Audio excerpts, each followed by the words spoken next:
Blog Talk Radio. Blog Talk Radio.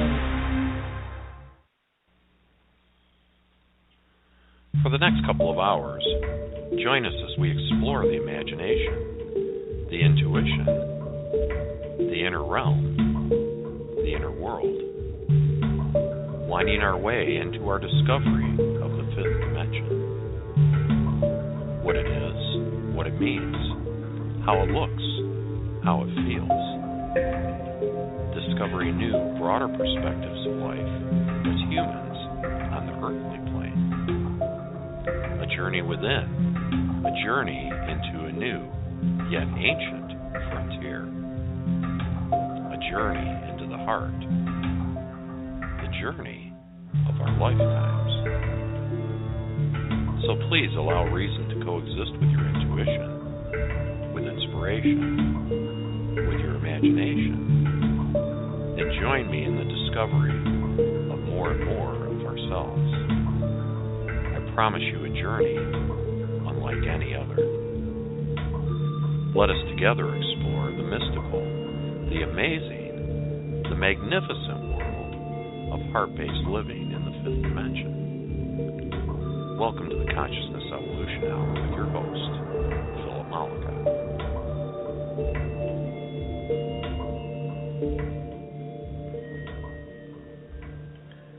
And a fond and lovely good evening to all of you. This is Philip Mollica. You're tuned into the Consciousness Evolution Hour, proudly presented as part of Rob Gauthier's ENlightenment Evolution Network. Once again, Thursday night, 9 p.m., it's date night at Consciousness Evolution 2.0 group on Facebook. We'll give a shout out to all my folks over there. If you're not on Facebook and you haven't hooked up over there, we're at almost 3,000 members. It's the Consciousness Evolution 2.0 group on Facebook, easily found under groups, facebook.com/groups/Seth Abe, SETHABE, Seth Abe. And we're going to be talking about a lot about Seth tonight. Very exciting show tonight. Very pleased to be here. It's going to be a special Seth edition. Seth, of course, I'm referring to Seth of the Seth books, written by Jane Roberts, dictated by Seth, an energy essence, and channeled through Jane Roberts, dictated by her husband, Robert Butts. We're going to be reading some Seth. We're going to be talking about some Seth. We're going to cover a very interesting passage that Seth did about epidemics and viruses. And I thought it was especially appropriate considering all the Ebola that's in the news these days. So we're going to get Seth's perspective on that and talk about it quite a bit. And I think you're going to be quite surprised, and it's going to make a lot of sense to you as it did me.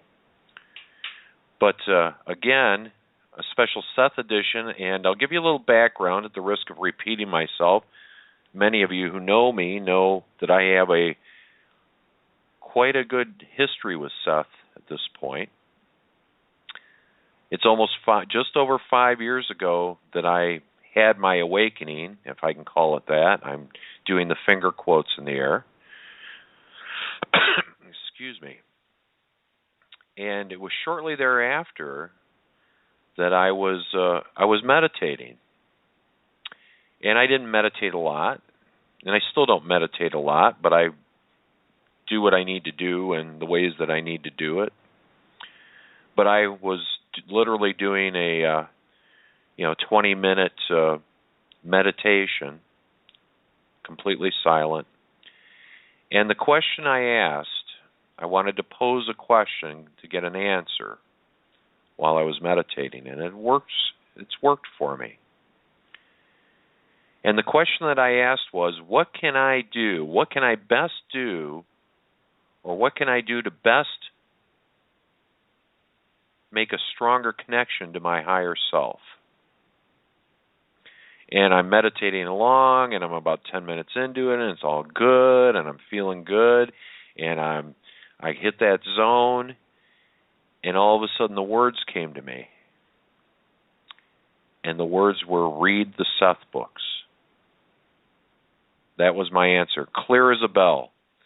And it came to me out of the blue because I was aware of Jerry and Esther having read some Seth, but that's about all I knew about Seth. I didn't know anything else. I hadn't seen any of the books. So when the answer came to me, it was so obviously not from me that I really took notice of it. So at that time, I decided to do just that, and I got Seth Speaks, and I started reading it, and I was immediately blown away, absolutely blown away. And over the next 2 years, I read the 8 books proper twice. I also read both of Sue Watkins' books, Conversations with Seth. I read the Seth Material book. I read The Magical Approach. I read Over Soul 7, one of Jane's books. And it never ceased to amaze me, the journey that it took me on as I was going through them. And it was interesting because the first time I read through the books, the information was basically all new to me, and it was a whole new perspective, a whole new way of looking at things. And I had people tell me, oh, Seth's a moldy oldie, and Seth's really difficult to read, and oh, it's too advanced, or, it's too difficult to read. And it wasn't for me. It was as if I had written the pages myself. And to this day, when I sit down and read Seth or I hear Seth, it's as if I'm hearing myself thinking or talking. It's just so resonant. And it's a journey. And as you move through the various books, and I read the main 8, I call them the 8 Seth books proper, which are the dictated books at that time, which were in order, which were Seth Speaks, The Nature of Personal Reality, The Unknown Reality, Volumes 1 and 2, The Nature of the Psyche, The Individual and the Nature of Mass Events, and then the final 2 were Dreams, Evolution, and Value Fulfillment. And I've actually read a number of those, most of those 2 books, the last 2, and recorded them as YouTube videos. And you can find those on my YouTube page, Philip Mollica or Consciousness Evolution. You can find them under each on YouTube. And so much of Dreams and Evolution Value Fulfillment are posted on YouTube. Individual sessions, they run anywhere from 9 minutes to 22 minutes for each session, depending on how long they held it and how much Seth had to say. But it was amazing as I read through each book, the journey that I was on. And it was so much more than the words on the page. One of the interesting things that Seth made clear was he talked about life and the psyche as a symphony. And not only were the notes important, but the space between the notes was just as important as the notes themselves. And certainly in my reading of Seth, so much energy worked its way through me that was even so much more beyond the words on the page. Most people think in terms of reading a book. You sit down, you open a book, you read it, it's a story, you get it, and you're done. But Seth was an energetic exchange. It was an infusion. It lit me up. It made me discover so much more of who and what I am. So much more about the nature of the universe and how I fit into that, and how really we are the universe, each one of us. That's an interesting thought. Speaking of interesting thoughts, that brought up something along those lines. Quick story I wanted to share. When I was in my early 40s, which I won't say how many years ago that was, but it was a long time ago.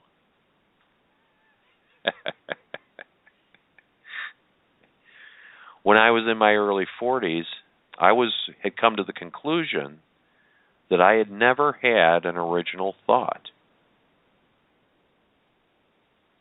I had never had an original idea. I thought there was something wrong with me. I thought I had no imagination.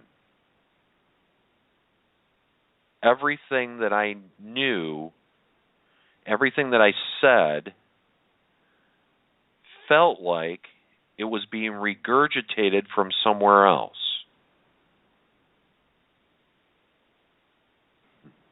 Every reference, every thought. So I thought I had no imagination, had never had an original thought, had never had an original idea, and I was really confused about it. I really thought there was something wrong with me.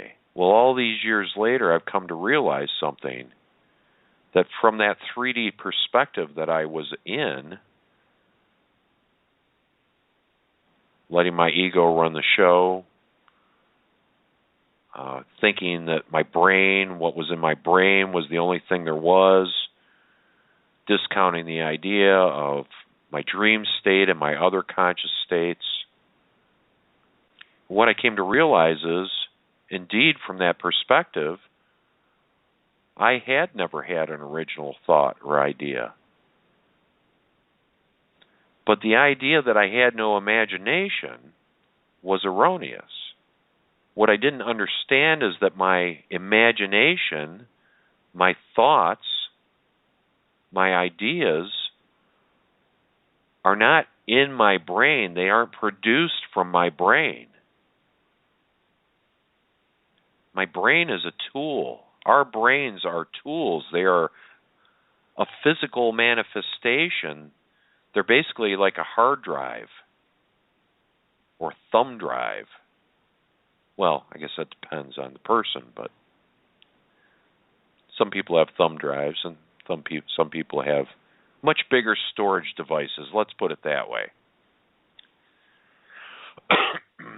But really, the brain is a mechanism. It's a mechanism that's part of physical life, but the brain's job is not to imagine in that sense. It's more of a receptacle. Original thought comes from other realms, from other parts of our psyche.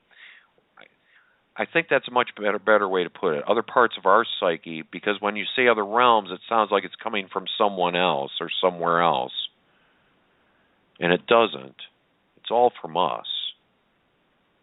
Because each single one of us is a unique expression or aspect of all that is, or source. So each one of us in our own way is our own universe. We are our own God. We are an expression of God that is unique unto us. But all of these thoughts and ideas and inspirations, they don't come from the brain. They're coming from the larger part of us. So today I was thinking about that, and it occurred to me, and I said, that means there has never been an original thought beyond source. In other words, if you think of our creation, if you think of our population, if you think of the human collective, we ourselves here physically have never had an original thought.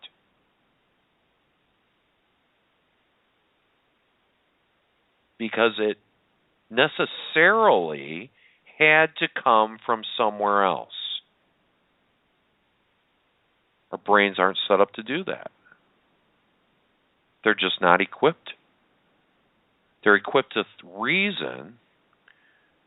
They're equipped to think in logical terms. They're equipped to gather data. But the brain, and by extension the ego, is not equipped to figure things out in that sense. In other words, not equipped to have the inspiration. We get the inspiration from elsewhere. It lands in our physical mind, which is our brain, but it didn't initiate from our physical mind. It came from us, big us, in another realm or in another part of our psyche, which is not resident in that sense physically on earth with us. Now, there is no separation, so don't misconstrue anything I'm saying here as a separation of physical us or any part of our psyche from another part of it. For purposes of description, we talk in terms of separation, but in truth, there really is no separation between that which operates here physically as us and the other parts of our psyche whose home base is not in physical. So anyway, I just thought that was interesting that there really, in those terms, has never been an original thought. Because if everything exists, then it already existed. We may be inspired to have a thought that has not been thought of before on the physical plane and put into practice, but in truth didn't originate here. So we can all take credit for inventing this and, well, hey, if you take something and run with it in your excitement and you put it into practice, or you create a product, or you create a procedure or something, well, then you're the one who did it first, as it were. But physical you, the ego self, we didn't really, have that brainstorm of an idea all by itself. It had to exist somewhere before we could be inspired to do it. And everything exists. There is nothing that doesn't exist.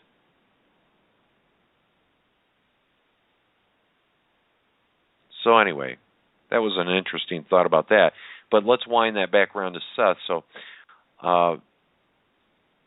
So I've had a wonderful relationship with Seth.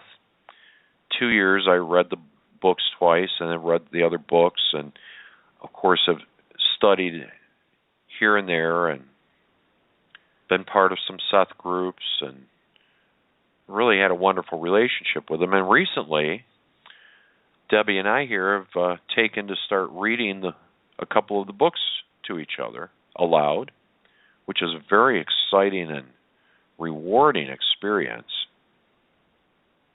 Debbie's reading The Nature of the Psyche, and I'm reading The Individual and the Nature of Mass Events, which seems both of them very appropriate for this particular time. Imagine that. How synchronous.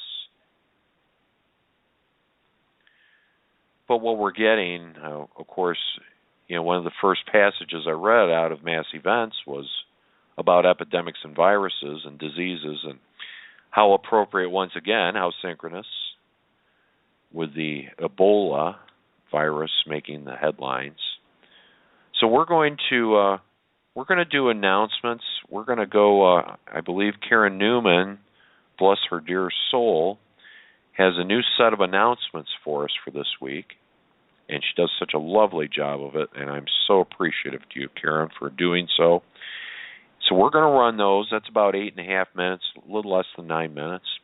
And we're going to come back and talk a little more. And we're going to read some Seth. We're going to read at least a session around epidemics. And I think you'll be very interested to see what Seth has to say about epidemics and viruses in general. It certainly was unexpected by me when I first heard it, and I think you're really going to enjoy it. And Seth and I have a special relationship, and as I read Seth, as I read the books aloud even, it's as if I can presuppose what's coming, and it's not like I know what I'm about to read, but it's coming through me almost before I see the words. It's very exciting for me to do, and I think that's going to translate, and it should be very exciting to listen to some very interesting ideas. So we're going to break right now for about a little less than 9 minutes. We're going to go to Karen Newman's announcements for the Enlightenment Evolution Network. There's lots of exciting shows on, and I do hope that you keep track. Go to the Enlightenment Evolution Network page, like page on Facebook, and you can keep track of what shows are on what night, and we'll let Karen tell you the rest. So, see you in a few minutes. Hi, this is Karen Newman from the show About Oneness, and here's what's coming up the week starting on Monday, October the 6th, until Sunday, October the 12th, on the Enlightenment Evolution Network 1 and 2. Simply put, Rob Gauthier, founder of the EEN and the host of the show that started it all, the Enlightenment Evolution Hour, has put together the greatest metaphysical radio network ever. 7 days a week, we have shows that will aid you on your path to enlightenment, evolution, and ascension. On EEN 1, Mondays at 6:30 p.m. Pacific Standard Time, 9:30 p.m. Eastern Standard Time, is Heart to Heart Talk Radio with your host, Daniel Scranton. Join Daniel and his featured guests discussing a wide variety of metaphysical topics. Daniel channels the Creators, the Hathors, Ophelia the Fairy, and the Archangel Michael, and the latest, the Unicorn Collective. Daniel and his guests will take phone calls and questions, and it's sure to generate high-frequency discussions. You can find more information about Daniel at his website, danielscranton.com, and also on Facebook. Go to the Events tab on Daniel's website to learn more about Daniel's upcoming events. On Tuesdays at noon Pacific Time, 3 p.m. Eastern Standard Time, please join hosts Megan Krendelmeyer and Rachel Archelaus for Radio Inspiration, Expression, and Abundance for their show, Soulfulpreneur. Spiritual business specialists Rachel and Megan will bring you inspiring conversations with people who are living their soul purpose. Frequent guests include psychic mediums, channelers, coaches, artists, and authors. They will end every show with psychic readings and business coaching. Your questions about your spiritual business or life purpose journey are welcome.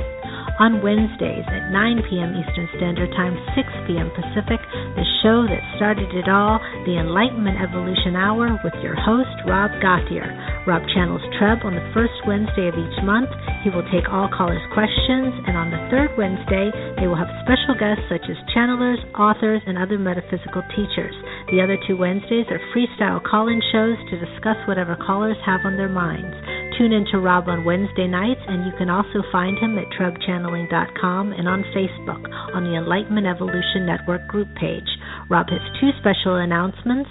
Every Sunday at 9 p.m. Eastern Standard Time, 6 p.m. Pacific, starting on September 14th, TrebChanneling.com hosts the hour-long meditation class. Please go to TrebChanneling.com to register. Another project near and dear to Rob's heart is the much-anticipated sequel to the groundbreaking film Tuning In, called Tuning In Now. The movie will feature channelers such as Daryl Anka and Bashar, Lee Carroll and Cryon, and our very own Rob Gauthier and Treb. Tuning In Now will explore the amazing work of today's top channels and how they are helping to awaken the consciousness of the planet. The film is in the fundraising stages at the moment, and with a contribution for as little as $15 all the way up to $50, you can help make sure that this film is made. Please go to Indiegogo.com and type in the search Tuning In Now 2 to make a contribution. That's Indie, INDIOGOGO.com. On Thursday nights, 9 p.m. Eastern Standard Time, 6 p.m. Pacific, join host Philip Mollica with the Consciousness Evolution Hour. Join Philip and his special guests and co-hosts as they discuss the shift, ascension, timelines, and metaphysical concepts and the fifth dimension. Find Philip at the Consciousness Evolution 2.0 group page and on Facebook and also on YouTube. Friday, The Earth Experience with Kalina Angel, 9 p.m. Eastern Standard Time, 6 p.m. Pacific. The Earth Experience explores our soul's expansion through our human experiences on Earth. Kalina will help you navigate and expand through the exciting confusions that we are manifesting as new 5D beings. On Saturday, Odyssey of Ascension with your host, Roxanne Swainhart. Join the one and only Roxanne Swainhart at 11 a.m. Eastern Standard Time, 8 a.m. Pacific for 2 hours of knock your socks off Ascension downloads. Be open, be ready, and just be with her while she answers your questions about Ascension, extraterrestrial, soul purpose, energy activation, and all things Ascension. Roxy is a channeler and Ascension guide extraordinaire in these extraordinary times. Living in San Antonio, Roxy received an awakening experience and promptly exploded onto the metaphysical scene, posting videos, blogging, doing live group channeling, and changing the lives of all she encounters. She channels the entities of Osiphus, the Hathor guides, the Sani guides, and the collective Oversoul Fire, just to name a few. Come join her for an unforgettable couple of hours on your personal path to enlightenment. On Sundays, 2 p.m. Eastern Standard Time, 11 a.m. Pacific, is my show, About Oneness. About Oneness is a weekly radio program focused on celebrating the ongoing conscious awakening of our planet and our realization of oneness. I am an American, originally from Charleston, South Carolina, now living in Europe, The Hague, the Netherlands. I am an integrated channel, medium, Reiki master, and metaphysical teacher. I have a varied and diverse background, including that of being a singer, dancer, writer, as well as working in the sport, nutrition, and fitness world. As a channel, I bring forward the information of my non-physical guides called Theos, whose message is always that of oneness and unconditional love. This show for me is about integrating all of my experiences and following my highest excitement, which is tapping into truth and learning more about my place in the universe. You can learn more about me on my website, aboutoneness.com. My guest on Sunday, October 12th, will be Roberta Grimes, author of the book The Fun of Dying, What Really Comes Next.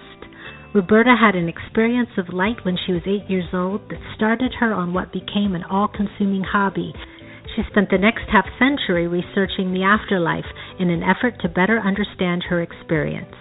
On the Enlightenment Evolution Network 2, on Tuesday, join host Victoria Vives at 9 p.m. Eastern Standard Time, 6 p.m. Pacific, hosting Earth Sky People Radio, your bridge between heaven and earth.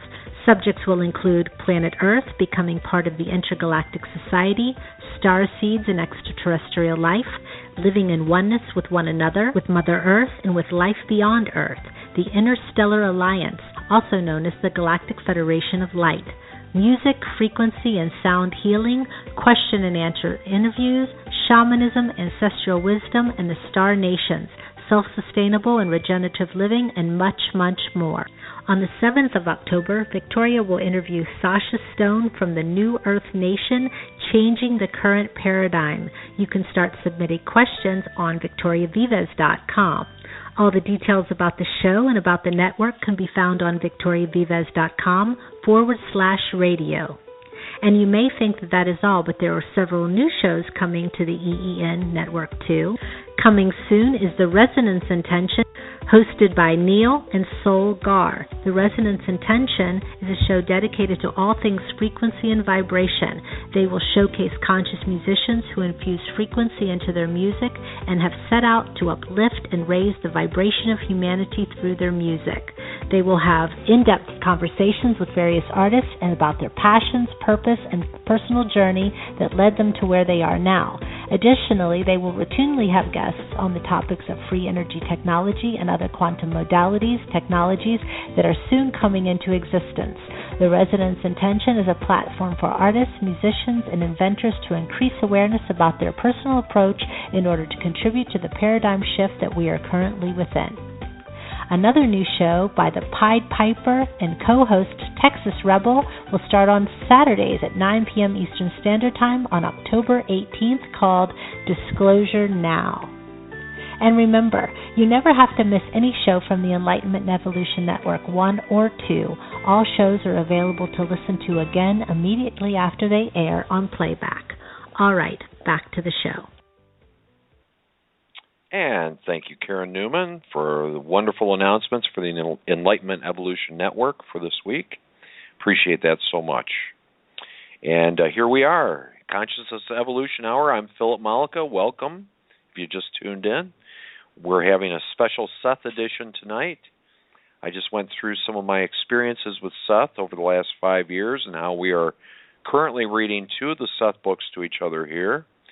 Aloud, which is a very interesting experience. And I love it because we stop, and we talk about various sections of it, and then we move on, and really, really an enjoyable experience. Highly recommended.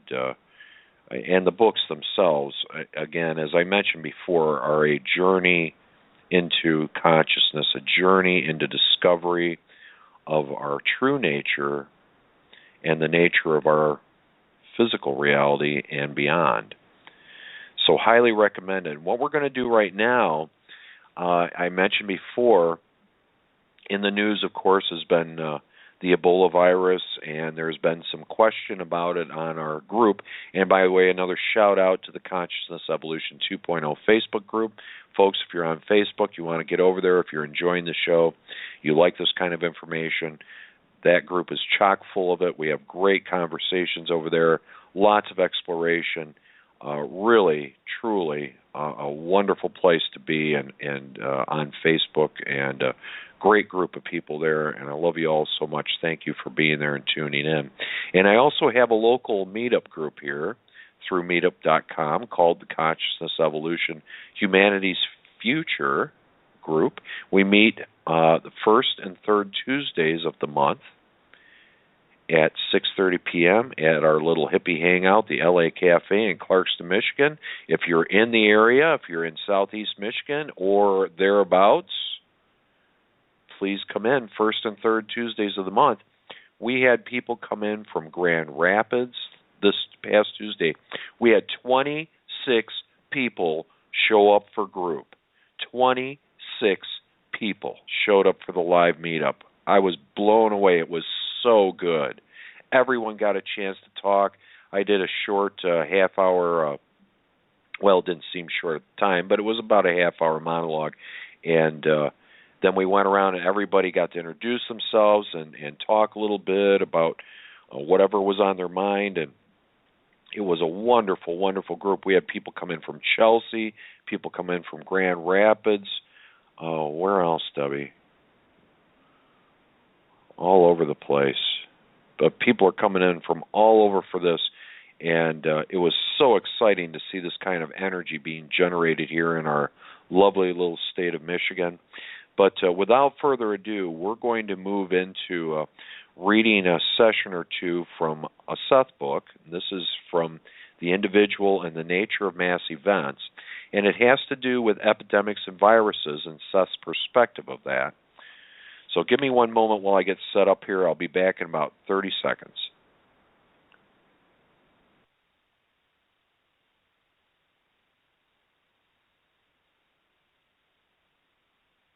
Okay, I'm back. And what we're reading is, again, this is a Seth book, The Individual and the Nature of Mass Events by Jane Roberts. This is session 801 from April 18th, 1977, 9:31 p.m. Monday. And this is actually Chapter 1, The Natural Body and Its Defenses.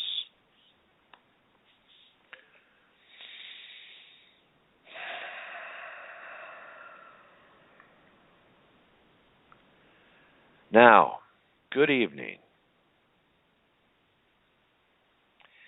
You cannot begin to understand the nature of mass events of any kind unless you consider the even greater framework in which they have their existence. A person's private experience happens in the context of his psychological and biological status, and basically cannot be separated from his religious and philosophical beliefs and sentiments, and his cultural environment and political framework. All of the issues form together to make a trellis of behavior. Thorns or roses may grow therein. That is, the individual will grow outward toward the world, encountering and forming a practical experience, traveling outward from his center in almost vine-like fashion, forming from the fabric of physical reality a conglomeration of pleasant or aesthetic and unpleasant or prickly events. The vine of experience in this analogy is formed in quite a natural fashion from psychic elements that are as necessary to psychological experience as sun, air, and water are to plants. I do not want to get too entwined in this analogy, however, but as the individual's personal experience must be seen in the light of all of these issues, so mass events cannot be understood unless they are considered in a far greater context than usual. The question of epidemics, for example, cannot be answered from a biological standpoint alone. It involves great sweeping psychological attitudes on the part of many and meets the needs and desires of those involved, needs which, in your terms, arise in a framework of religious, psychological, and cultural realities that cannot be isolated from biological results. I have thus far stayed clear of many important and vital subjects involving mass realities because, first of all, the importance of the individual was to be stressed and his power to form his private events. Only when the private nature of reality was emphasized sufficiently would I be ready to show how the magnification of individual reality combines and enlarges to form vast mass reactions, such as, say, the initiation of an obviously new historical and cultural period, the rise or overthrow of governments, the birth of a new religion that sweeps all others before it, mass conversions, mass murders in the form of wars, the sudden sweep of deadly epidemics, the scourge of earthquakes, floods, or other disasters, the inexplicable appearance of periods of great art or architecture or technology. I said there are no closed systems. This also means that in world terms, events spin like electrons, affecting all psychological and psychic systems as well as biological ones. It is true to say that each individual dies alone, for no one else can die that death. It is also true that part of the species dies with each death and is reborn with each birth, and that each private death takes place within the greater context of the existence of the entire species. The death serves a purpose species-wise, while it also serves the purposes of the individual, for no death comes unbidden. An epidemic, for example, serves the purposes of each individual who is involved, while it also serves its own functions in the greater species framework. When you consider epidemics to be the result of viruses and emphasize their biological stances, then it seems that the solutions are very obvious. You learn the nature of each virus and develop an inoculation, giving each member of the populace a small dose of the disease so that a man's own body will combat it and he will become immune. The short-sightedness of such procedures is generally overlooked because of the definite short-term advantages. As a rule, for example, people inoculated against polio do not develop that disease. Using such procedures, tuberculosis has been largely conquered. There are great insidious variables operating, however, and these are caused precisely by the small framework in which such mass epidemics are considered. In the first place, the causes are not biological. Biology is simply the carrier of a deadly intent. In the second place, there is a difference between a virus produced in the laboratory and that inhabiting the body, a difference recognized by the body but not by your laboratory instruments. Give us a moment. In a way, the body produces antibodies and sets up natural immunizations as a result of, say, inoculation. But the body's chemistry is also confused, for it knows it is reacting to a disease that is not a true disease, but a biologically counterfeit intrusion. To that extent, and I do not mean to overstate the case, the body's biological integrity is contaminated. It may at the same time produce antibodies also, for example, to other similar diseases, and so overextend its defenses that the individual later comes down with another disease. Now, no person becomes ill unless that illness serves a psychic or psychological reason, so many people escape such complications. In the meantime, however, scientists and medical men find more and more viruses against which the population must be inoculated. Each one is considered singly. There is a rush to develop a new inoculation against the newest virus. Much of this is on a predictive basis. The scientists predict how many people might be attacked by, say, a virus that has caused a given number of deaths. Then, as a preventative measure, the populace is invited to the new inoculation. Many people who would not get the disease in any case are then religiously inoculated with it. The body is exerted to use its immune system to the utmost, and sometimes, according to the inoculation, overextended under such conditions. Those individuals who have psychologically decided upon death will die in any case of that disease or another, or of the side effects of the inoculation. Give us a moment. Inner reality and private experience give to all mass events. Man cannot disentangle himself from the natural context of his physical life. His culture, his religion, his psychologies, and his psychological nature together form the context within which both private and mass events occur.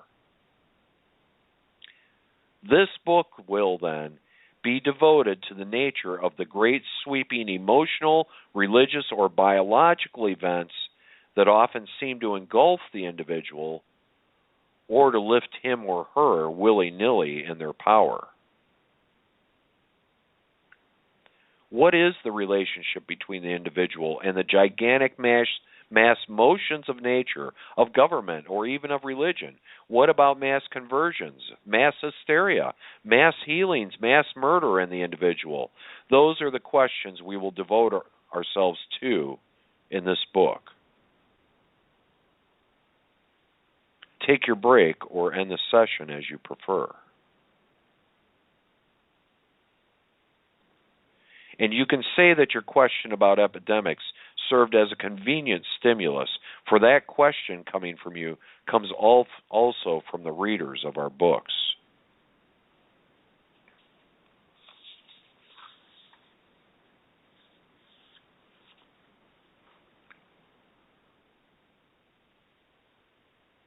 Dying is a biological necessity, not only for the individual, but to ensure the continued vitality of the species. Dying is a spiritual and psychological necessity, for after a while the exuberant, ever-renewed energies of the spirit can no longer be translated into flesh. Inherently, each individual knows that he or she must die physically in order to survive spiritually and psychically. The self outgrows the flesh. Particularly since the advent of Charles Darwin's theories, the acceptance of the fact of death has come to imply a certain kind of weakness.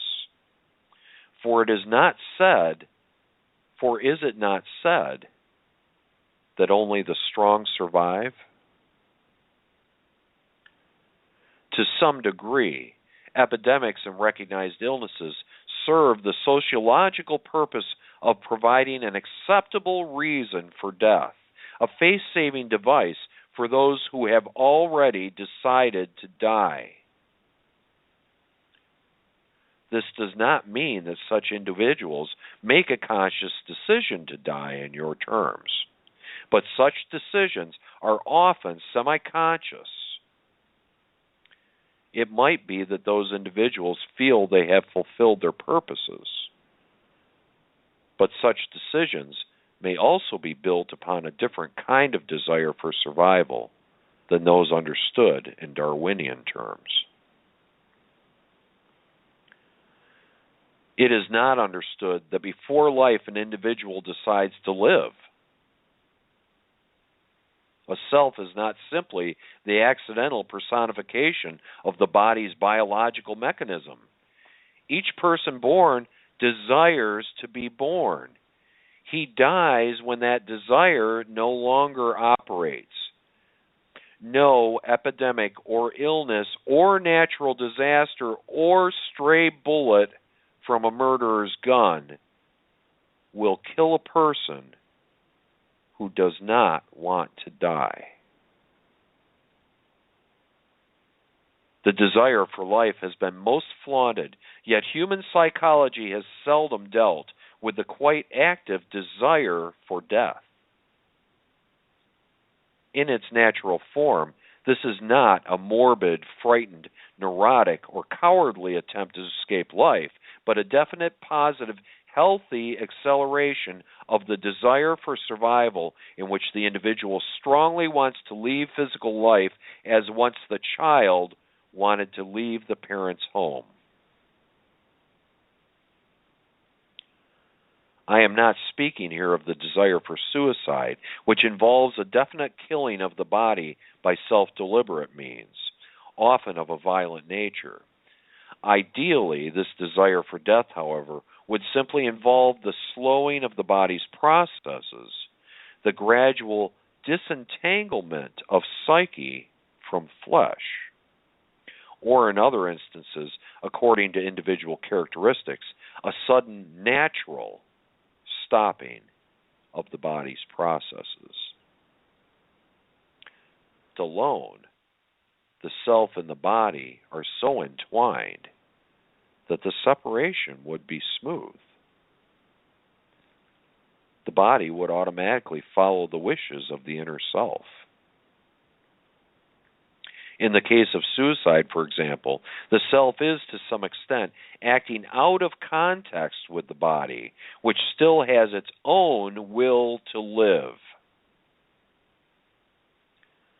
I will have more to say about suicide, but I do not mean here to imply guilt on the part of a person who takes his or her own life.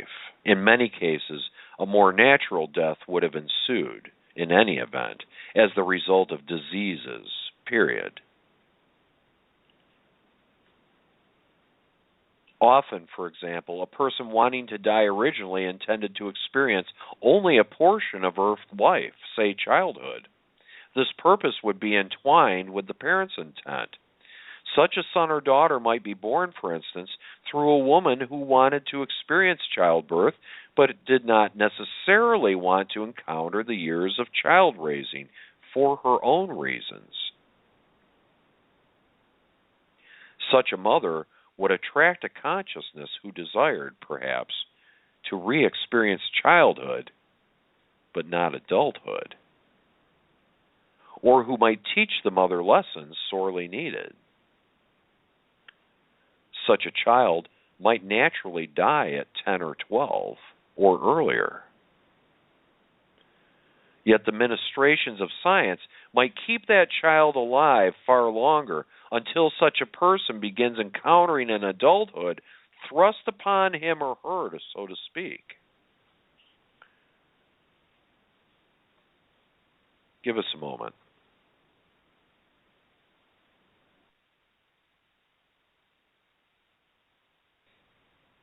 An automobile accident, suicide, or another kind of accident might result. The person might fall prey to an epidemic, but the smoothness of biological motion or psychological motion has been lost. I am not here condoning suicide, for too often in your society it is the unfortunate result of conflicting beliefs. And yet it is true to say that all deaths are suicide, and all births deliberate on the part of the child and parent. To that extent, you cannot separate issues like a population explosion on the part of certain portions of the world from epidemics, earthquakes, and other disasters.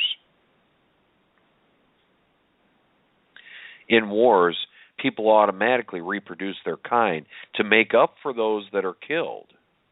And when the race overproduces, there will be automatic controls set upon the population. Yet these will all, in all ways, fit the intents and purposes of the individuals involved. End of dictation, end of session. My heartiest regards.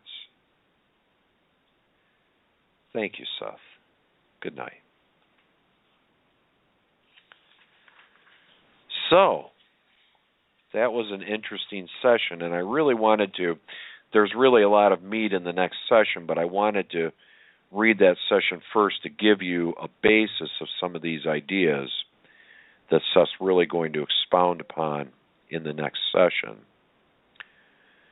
So, there was a lot that he covered there about the nature of mass events and how people look upon certain types of things in physical life.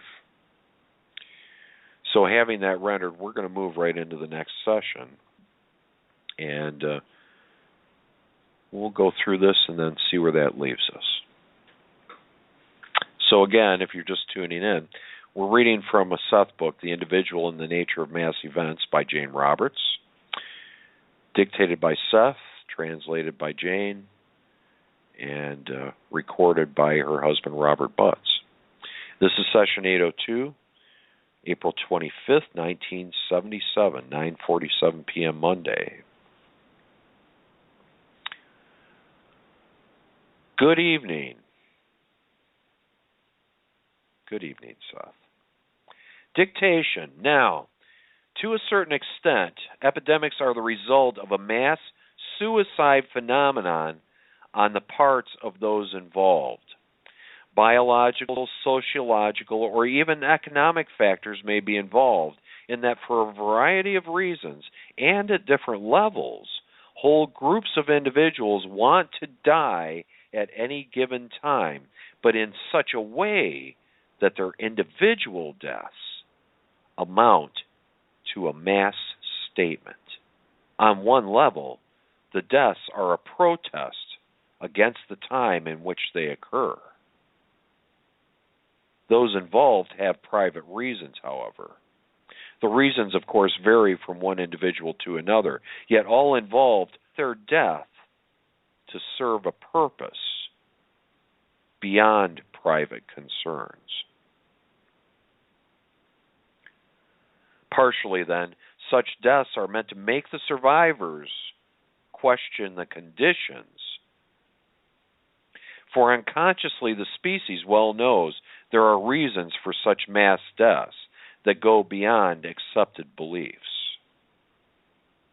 In some historical periods, the plight of the poor was so horrible, so unendurable, that outbreaks of the plague occurred, literally resulting in a complete destruction of large areas of the environment in which such social, political, and economic conditions existed. Those plagues took rich and poor alike, however, so the complacent, well-to-do could see quite clearly, for example, that to some extent sanitary conditions, privacy, peace of mind had to be granted to the poor alike, for the results of their dissatisfaction would have quite practical results. Those were deaths of protest. Individually, each victim was to one extent or another a victim of apathy, despair, or hopelessness, which automatically lowered bodily defenses. Not only do such states of mind lower the defenses, however, but they activate and change the body's chemistries, alter its balances, and initiate disease conditions. Many viruses inherently capable of causing death in normal conditions contribute to the overall health of the body, existing side by side, as it were, with other viruses, each contributing quite necessary activities that maintain bodily equilibrium. If certain viruses are triggered, however, to higher activity or overproduction by mental states, then they become deadly. Physically, they may be passed on in whatever manner is peculiar to a specific strain. Literally, individual mental problems of sufficient severity emerge as social mass diseases. I'm going to read that last sentence again. Literally, individual mental problems of sufficient severity emerge as social mass diseases. The environment in which an outbreak occurs points at the political, sociological, and economic conditions that have evolved causing such disorder. Often such outbreaks take place after ineffective political or social action, that is, after some unified mass social protest has failed or is considered hopeless. They often occur also in wartime on the part of the populace that is against a given war in which its country is involved.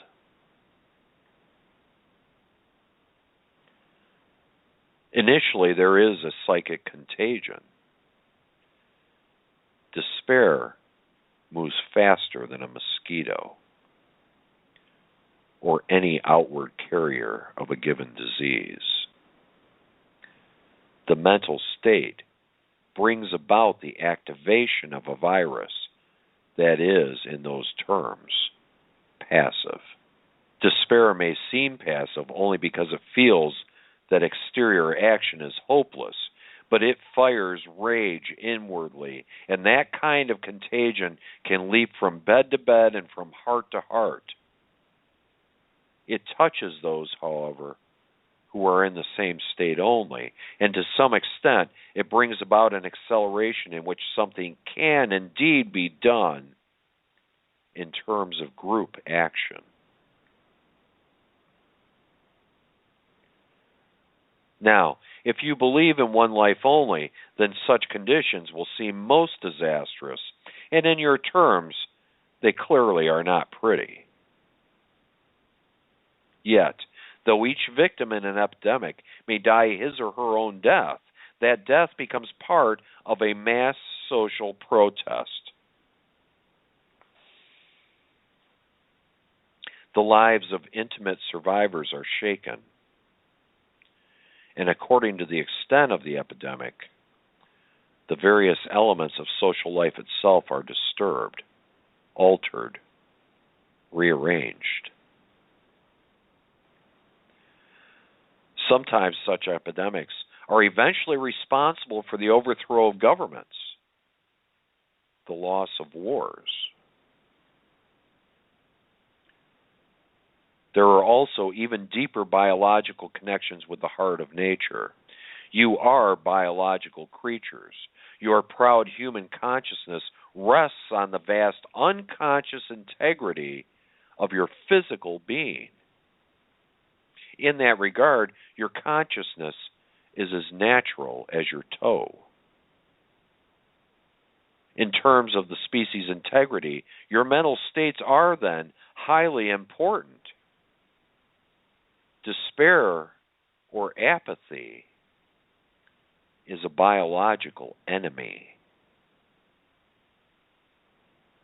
Social conditions, political states, economic policies, and even religious or philosophical frameworks that foster such mental states bring about a biological retaliation.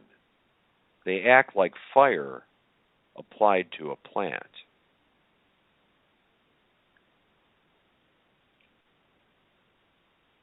The epidemics then serve many purposes, warning that certain conditions will not be tolerated.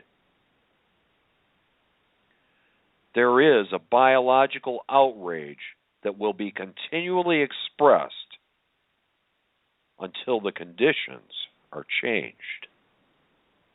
Give us a moment.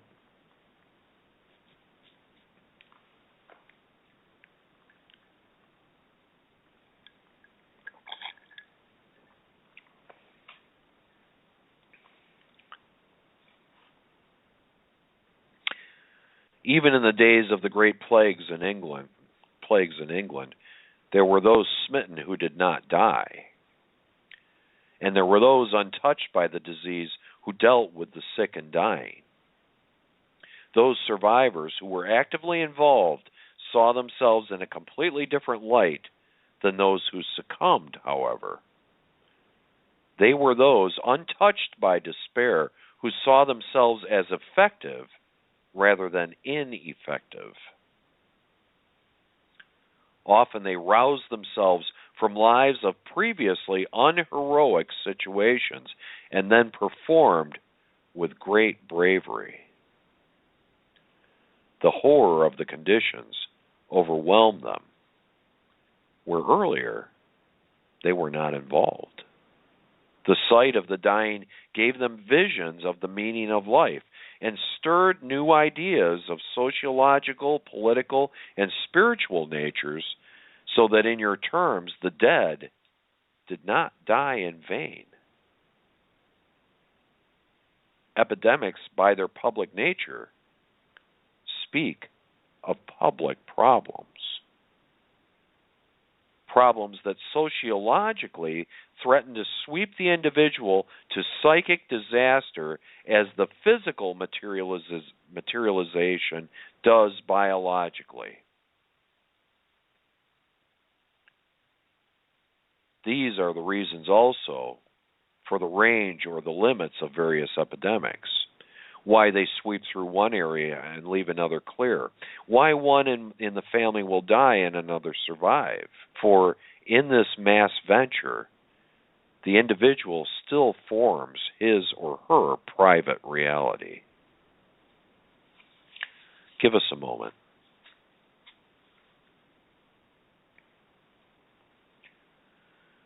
In your society, scientific medical beliefs operate,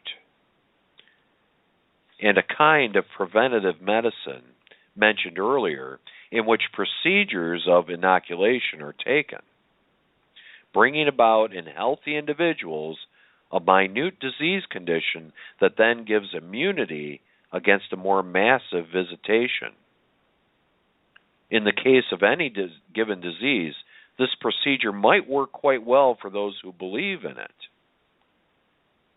It is, however, the belief and not the procedure that works.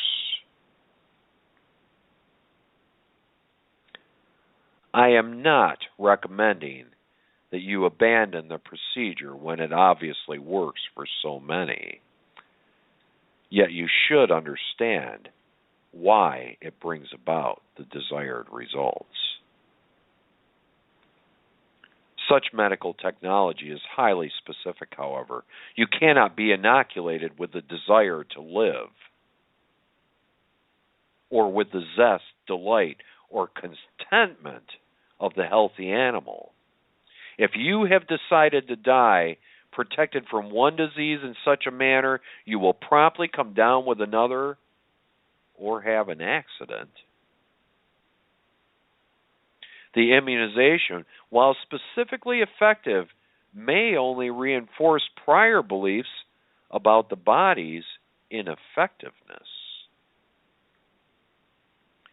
It may appear that left alone, the body would surely develop whatever disease might be fashionable at the time, so that the specific victory might result in the ultimate defeat as far as your beliefs are concerned. You have your own medical systems, however. I do not mean to undermine them, since they are undermining themselves. Some of my statements clearly cannot be proven in your terms and appear almost sacrilegious. Yet throughout your history, no man or woman has died who did not want to die, regardless of the state of medical technology. Specific diseases have certain symbolic meanings, varying with the times and the places. Give us a moment. Are your hands tired? Rob says no. There has been great discussion in past years about the survival of the fittest in Darwinian terms, but little emphasis is placed upon the quality of life or of survival itself, or in human terms, there has been little probing into the question of what makes life worthwhile. Quite simply, if life is not worthwhile, no species will have a reason to continue.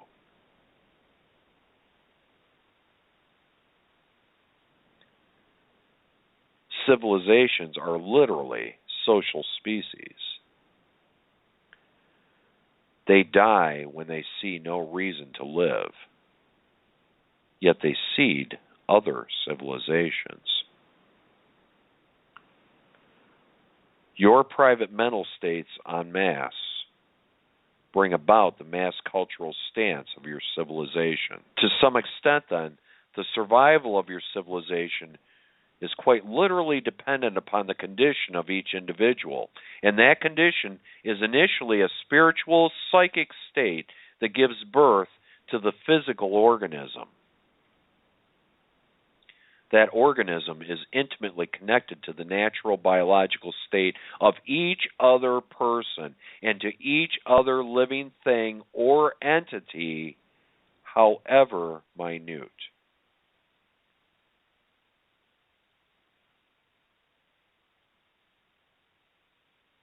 Despite all realistic, pragmatic tales to the contrary, the natural state of life itself is one of joy, acquiescence with itself, a state in which action is effective, and the power to act is a natural right.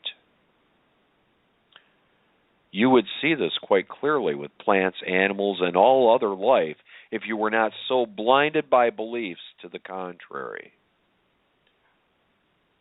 You would feel it in the activity of your bodies, in which the vital individual affirmation of yourselves brings about the mass, immensely complicated achievement of your physical being. That activity naturally promotes health and vitality. I am not speaking of some romanticized, passive, floppy spiritual world, but of a clear reality without impediments in which the opposite of despair and apathy reigns.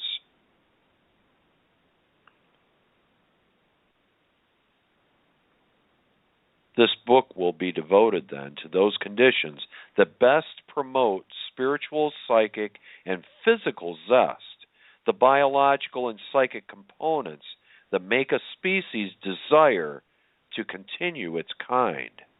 Such aspects promote the cooperation of all kinds of life on all levels with one another. No species competes with another, but cooperates to form an environment in which all kinds can creatively exist. End of discussion. We will have a rip-roaring book this time. You may end the session or take a break as you prefer. Rob says they'll take a break. 20 minutes later. I will then briefly continue. You live in a physical community, but you live first of all in a community of thoughts and feelings. These trigger your physical actions. They directly affect the behavior of your body.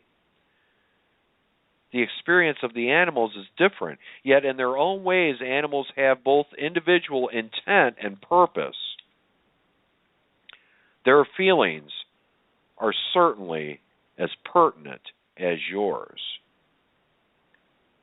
They dream, and in their way, they reason. They do not worry. They do not anticipate disaster when no signs of it are apparent in their immediate environment.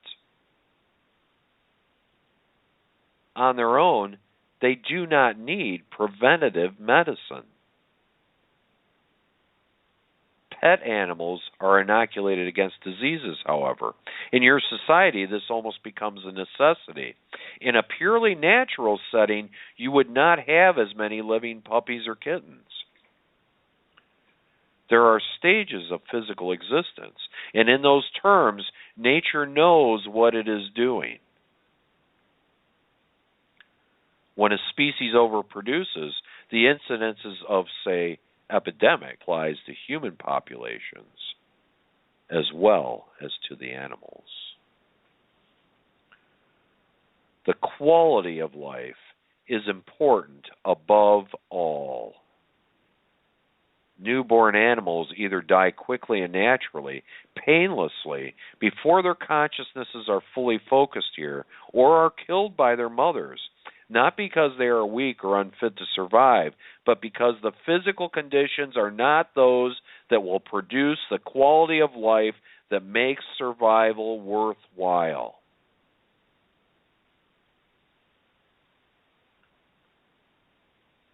The consciousness that became so briefly physical is not annihilated, however, but in your terms, waits for better conditions.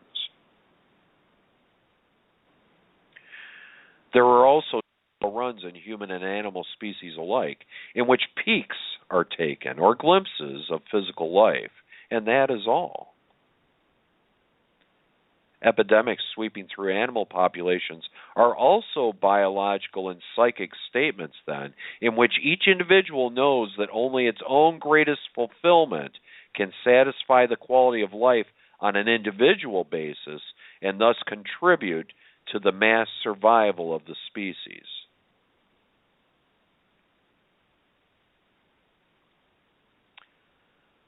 Suffering is not necessarily good for the soul at all. Alone, natural creatures do not seek it. There is a natural compassion, a biological knowledge, so that the mother of an animal knows whether or not existing conditions will support the new offspring. Animals instinctively realize their relationship with the great forces of life. They will instinctively starve an offspring while its consciousness is still unfocused, rather than send it loose under adverse conditions. In a natural state, many children would die stillborn for the same reasons, or would be naturally aborted. There is a give and take between all elements of nature, so that such individuals often choose mothers, for example, who perhaps wanted the experience of a pregnancy, but not of birth. Or they chose the experience of the fetus, but not necessarily that of the child. Often in such cases, these are fragment personalities, wanting to taste physical reality, but not being ready to deal with it. Each case is individual, however, so these are general statements.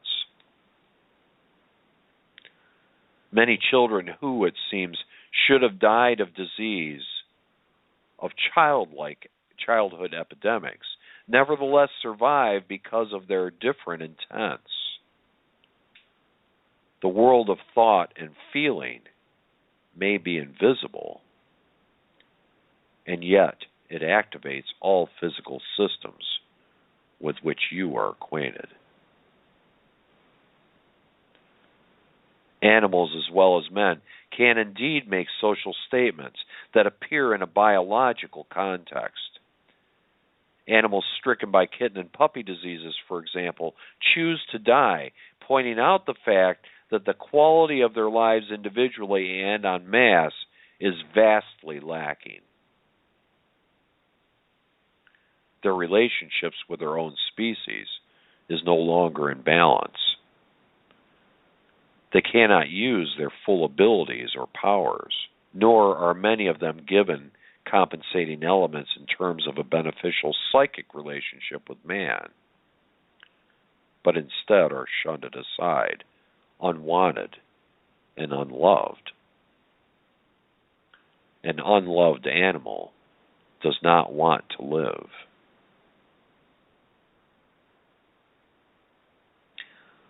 Love involves self-respect, the trust in individual biological zest and integrity.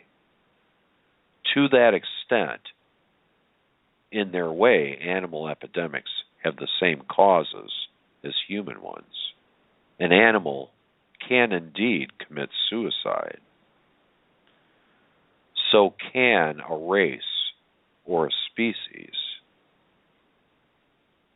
The dignity of a spirited life demands that a certain quality of experience be maintained. End of dictation, end of session. My heartiest regards. And a fond good evening. Rob says thank you. The same to you, Seth. Good night.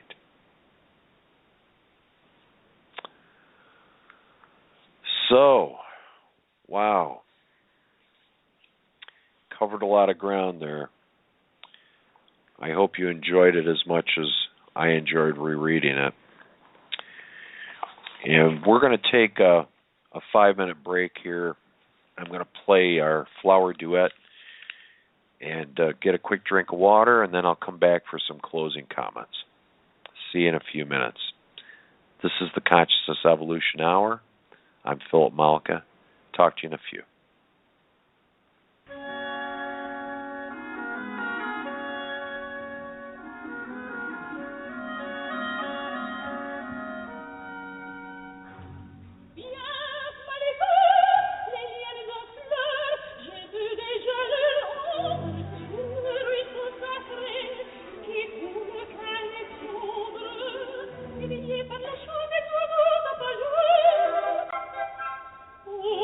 Oh,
And welcome back to the Consciousness Evolution Hour. This is Philip Mollica. Thank you so much for tuning in.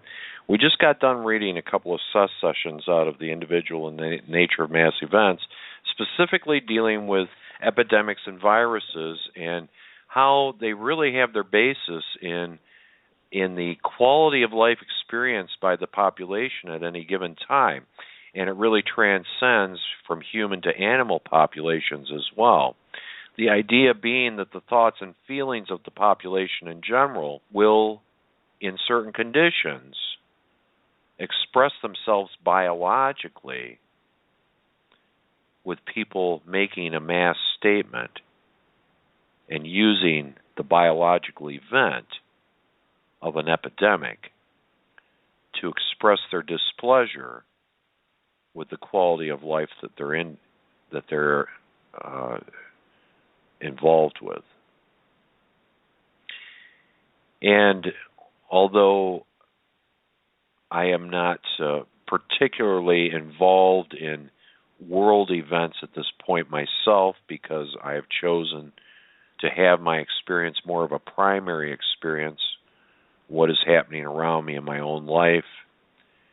I do know that there's a lot in the news about the Ebola virus and there's a lot going on in the world, and I know that there's a lot of people that are disturbed about the state of affairs, not only in our country, but in the world at large. And so we will see epidemics and natural disasters that will be used as social statements. Really, it is a mass suicide in Seth's terms as an expression of their displeasure with the comfort or the quality of their lives. So it's very important that we as a species have an expectation that we will have a reasonable quality of life. And I think that's one of the things that we're kind of racing towards as a human collective. I think we're racing towards a situation where everyone's pretty much fed up with the state of affairs. And so we are really seeing a lot of expressions of displeasure, expressions of discontent, expressions of protest. You know, we had Anonymous and the 99% over the last few years, and that really got some steam, and it got a lot of people involved, and particularly younger people. And while that movement certainly is not dead, the bank reform, kind of started with the idea of the banks and Wall Street and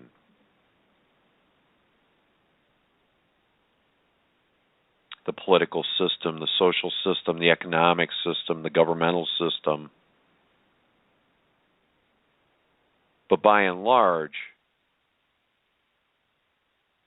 it has had no apparent effect upon these systems. Now, in much larger terms, it has indeed had a great effect upon it, and it's had a great effect upon people like us, those of us listening to this show, those of us interested in this kind of information. It's had a great effect on us and how we are moving through our lives, what we are doing privately. And it's emboldened a lot of people to express their private feelings. I used to often say, and I still think this quite often, that there is the private and the public persona of each person.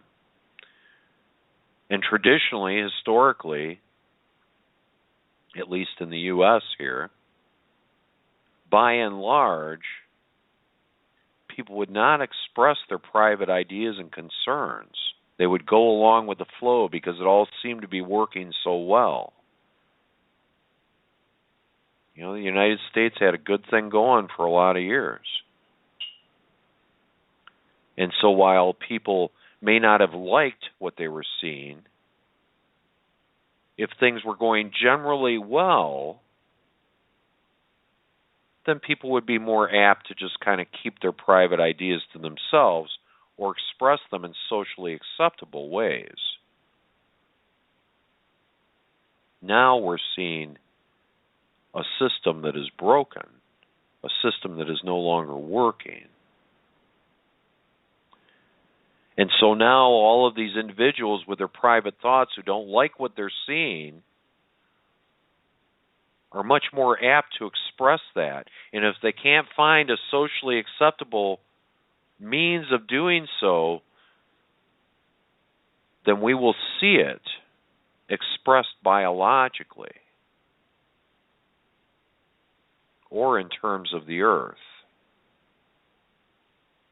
It may be in the form of epidemics, may be in the form of natural disasters that take many lives, may be expressed in the form of wars, may be expressed in the form of some other mass exit. That can take many forms. But what Seth was indicating here is that all of it is created psychically by the people involved. So what does that mean to us as we move forward here? We are all making our own choices about what is acceptable and what isn't acceptable to us. We are expressing ourselves. We are learning that we are sovereign beings. We are really bringing that idea home.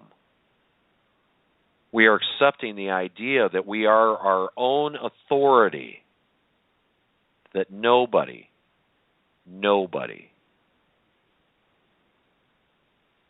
has that over us. I'm seeing it in the people that come through our groups. I'm seeing it in the people that I'm interacting with in our group online on Facebook. I'm seeing it in people I don't even know all over society. And over the next few years, we're going to see a great deal of change come about.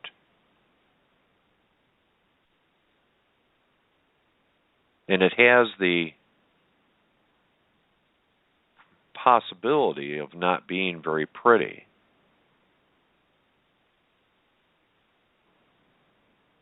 But a great deal is going to change. And it's up to us of how that's going to look to us privately and publicly. So as we begin expressing ourselves more, as we begin exerting our own power, as we begin taking authority back for ourselves and our own lives, as we begin questioning the system in which we were indoctrinated as a child without ever being asked, the landscape is going to begin to look very differently. And if we don't do it, the following generations are going to do it for us. It is going to happen. The energy is such, as I see it and feel it, is that it's going to happen very quickly. And that a great deal of this is because of the power that we are choosing to take back for ourselves. And this will be reflected in all of our systems. Because not only are those of us listening to the program, if you look around at the people that you're talking to and interacting with on the groups, in the live meetup group, in your life, you can see that people are really struggling. A lot of people are really struggling.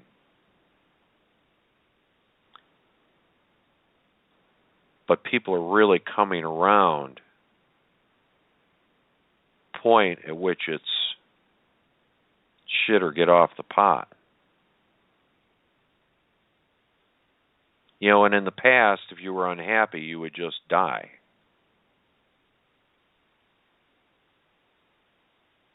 Because, as Seth said, despair and apathy will travel faster than a mosquito flies, and certainly faster than an airborne illness.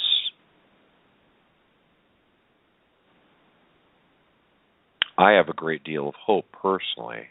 In fact, I have more than hope. I have a knowing of what is coming. And it's going to be good. Oh, yeah.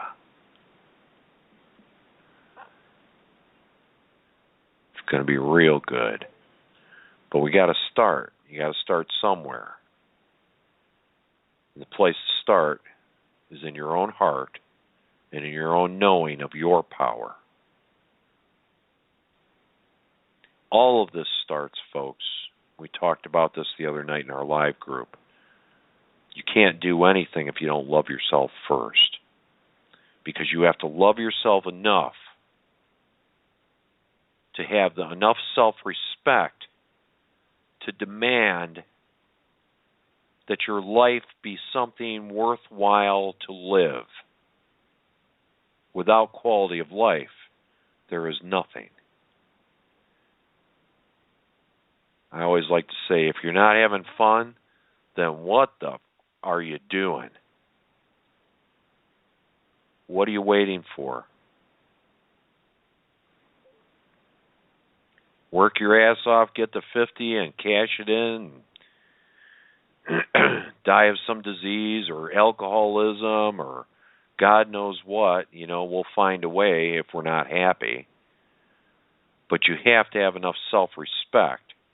You have to have enough love for yourself to do you, to be you, to demand of yourself that you have an experience that is fulfilling.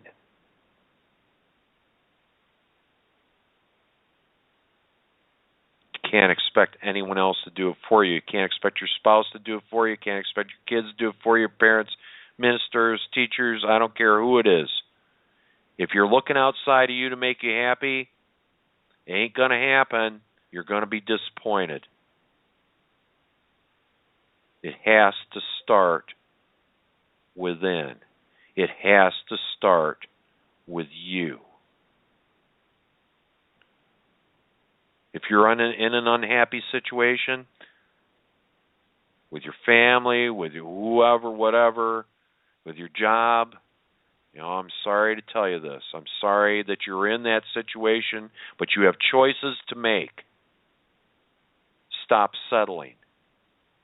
Because everyone's sitting around with their thumb up their ass waiting for you to do you. Do you know that? Everyone's sitting around twiddling their thumbs, getting pissed off, waiting for you to do you. You ever wonder why the people around you are so freaking miserable? That's why.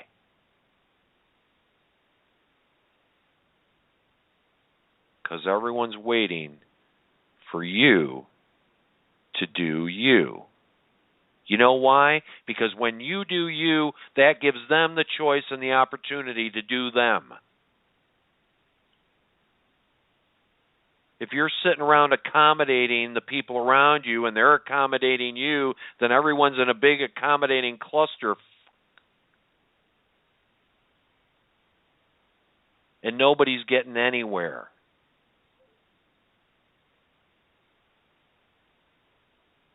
Because everyone's sitting back waiting for the other guy to do them so they can do them. And it's not even a conscious thing a lot of times. People are sitting around staring at each other across the living room going, God, I'm miserable. But if one person decides to do them, to follow their inspirations, to follow their excitement, to choose differently, God, we got to get out of this pathetic rut that so many of us are in. Because it's not serving us. It doesn't serve us to settle. Life is meant to be exuberant. Life is meant to be joyful.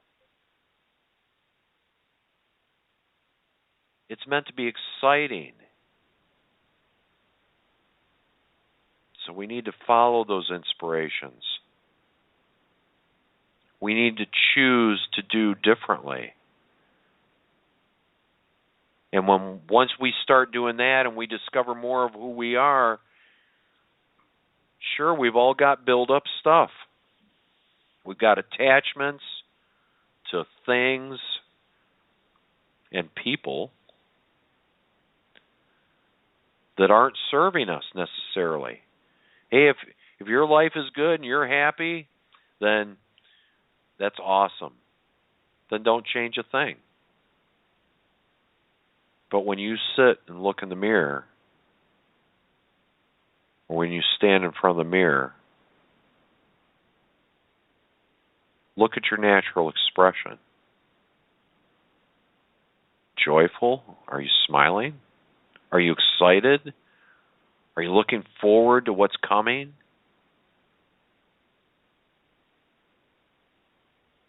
Or are you numbing yourself, distracting yourself with all the various technologies and alcohol and drugs? Are you pushing it all down inside you and making yourself sick? Only you can answer that. Only you know who you see in the mirror. And if you're not having fun, then what the are you doing?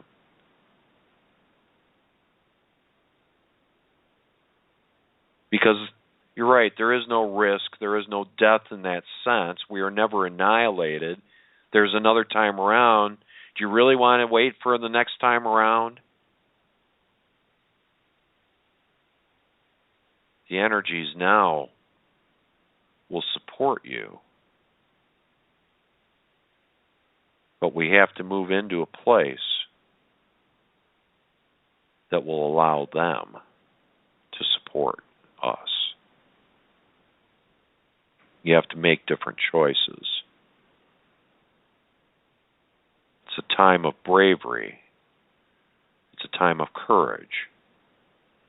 It's a time of heroics. This is a time of heroes, folks. A time of heroes, a time of people who will stand up and say enough is enough.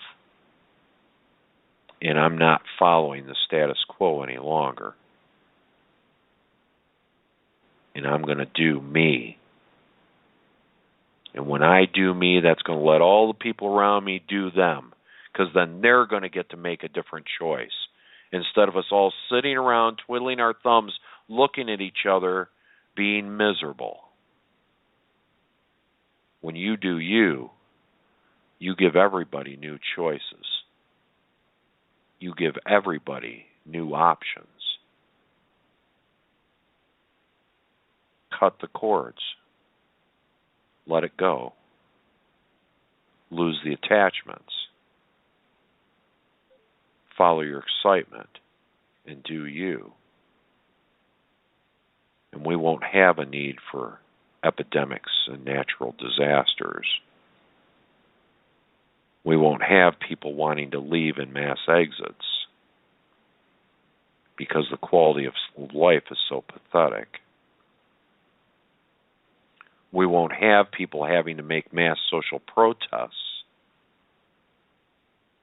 of a psychic nature that then becomes physical. We all get to choose. Decide who you are. You know who you are because it feels good when you do it. If you're not feeling good, you know it's out of alignment with you. That's your key. Your feelings and your emotions are your key. They're the red flag. That's what will tell you if you're on your path or not. Not the path, your path. And I love, by the way, one of my favorite quotes from Bashar. You are not on a path. You are the path. The path is you. And you're discovering you.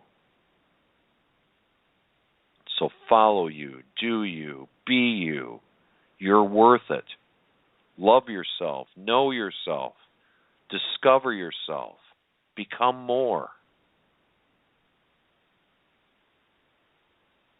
And the universe will support you. And you know why it's different? It's different because if you're not doing you, then you're misaligned. And guess what you're going to draw to you? You're going to draw misaligned to you. But when you're in alignment with yourself, you're going to attract alignment. You're going to attract the things that are looking for you. Do you know how much is out there looking for you? Waiting for you to be you so it can find you. It can't find you when you're not doing you. Do you get that? Do you understand that? There's all kinds of shit all over the place waiting for you to do you. People, places, things can't find you.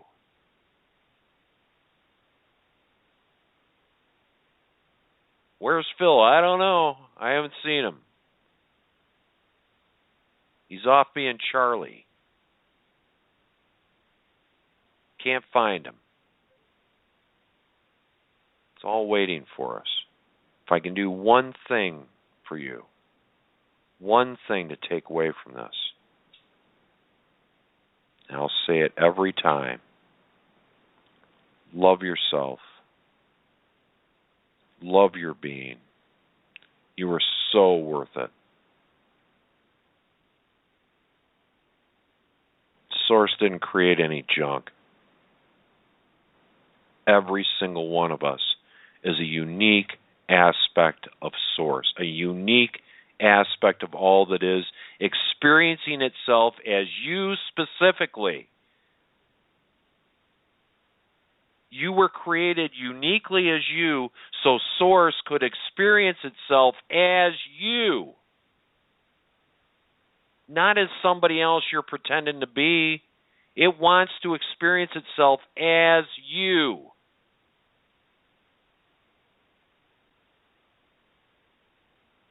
That's why you were created.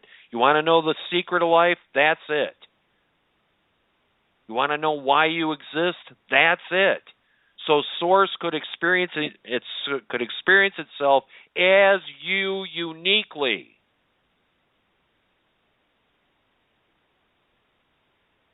So love yourself as that unique aspect of Source that is begging to be expressed through you. The best thing I can leave you with. Because that's what it's all about. If everyone would just do them, man, what a world this would be. And it already is a really cool world.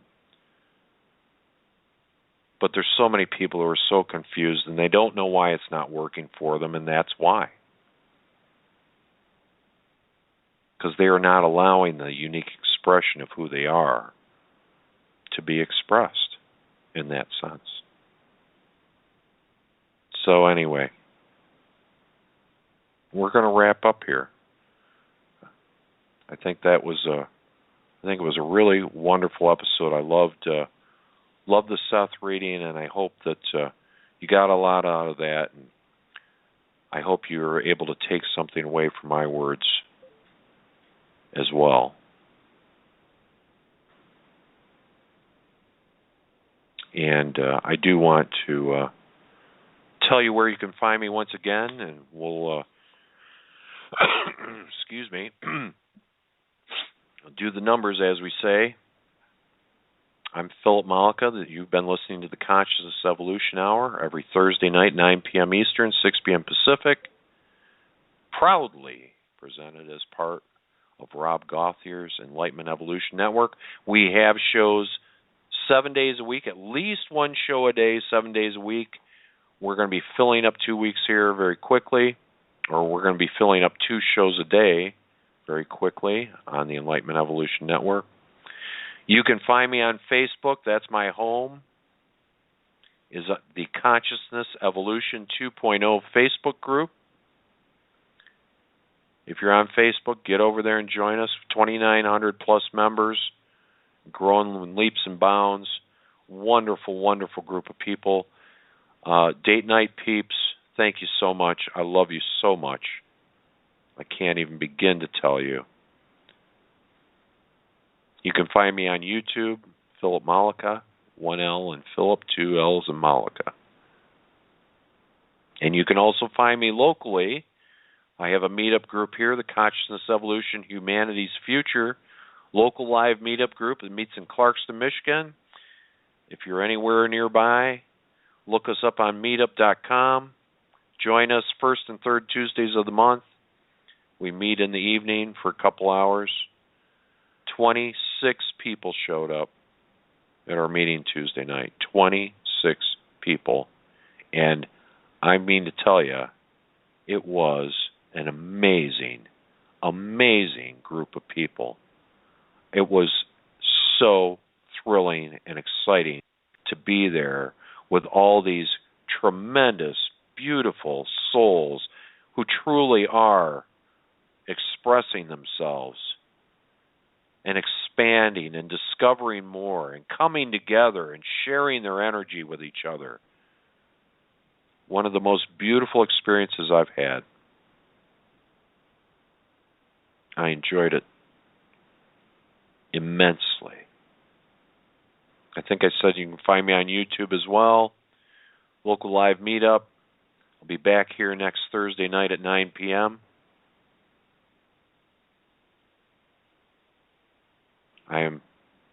This is my greatest excitement to do this. I'm a full-timer. I get to do this on Thursday night for 2 hours. It is my highest excitement. Living this life is my highest excitement. Being who I am is my greatest joy. Sharing that with others, near and far.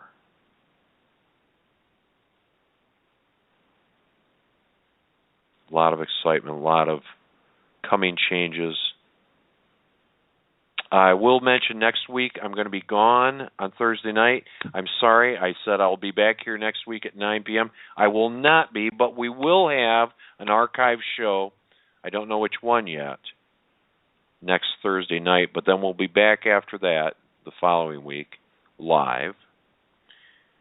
And I just want to thank you all again from the bottom of my heart, most sincerely, for tuning in. I love you all. And a fond and lovely good evening to all of you. Good night.